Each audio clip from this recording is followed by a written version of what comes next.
নমস্কার বন্ধুরা, আজকে আবার চলে এসেছি বাংলাদেশের মৌলবী নেতাদের নিয়ে কিছু ভালো ভালো ভিডিও, এবং আপনাদের সেই সমস্ত ভিডিও হাসাবে।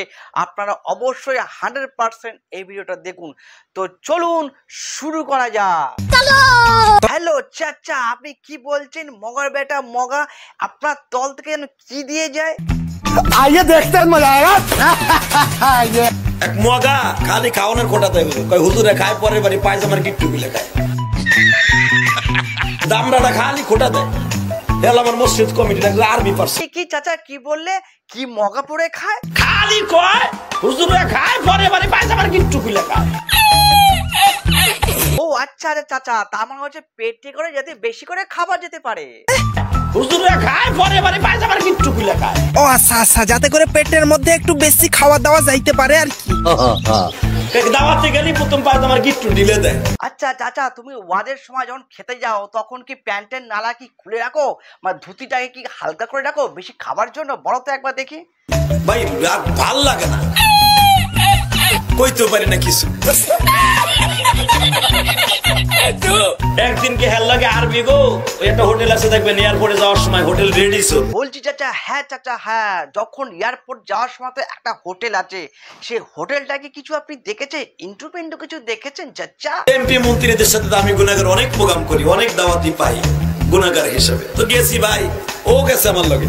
আচ্ছা চাচা, তারপরে তোমার যাওয়ার পরে সেই হোটেলে কি হয়েছে গো চাচা? তুমি একবার বলো দেখি শুনি, কি হয়েছে চাচা?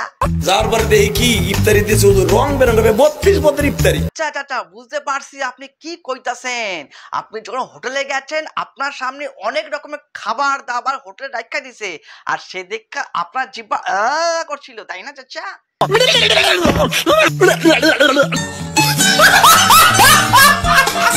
এই চাচা টেবিলের উপরে অত খাওয়া দেখা নিজের পাজামার নাড়া যেটা হয়, বেল্ট যেটা হয়, সে নাড়া নাকি এই চাচা খুললা ফেলাইছে যাতে বেশি করে খাইতে পারে এই চাচা।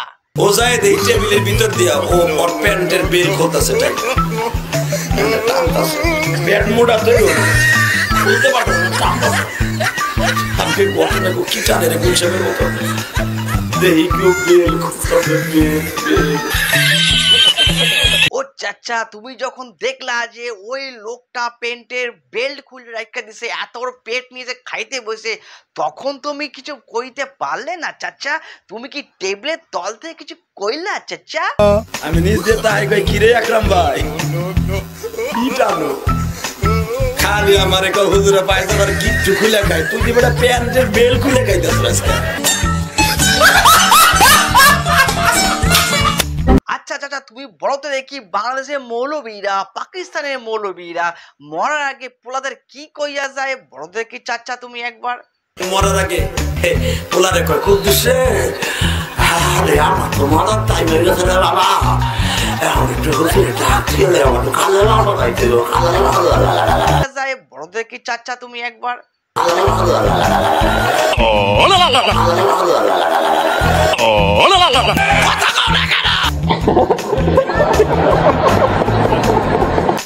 ও চাচা, তুমি তো অনেক কমেডিয়ান করো, তো সেখান থেকে একটা আমাদের দর্শককে একটা নীতি কথা বলো দেখি চাচা, সেই নীতি কথা আমাদের দর্শকরা শুনুক।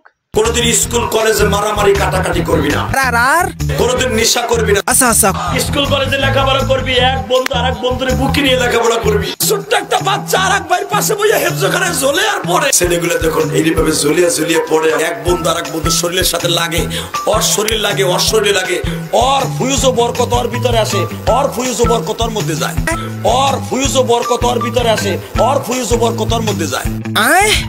ফুইজ বরকত সেটা আবার কি জিনিস বটে? ওর ফুয়ুজ ও বরকত ওর ভিতরে আসে, ওর ফুয়ুজ ও বরকত ওর মধ্যে যায়, এরকম ভ্রাতৃত্ব বন্ধ।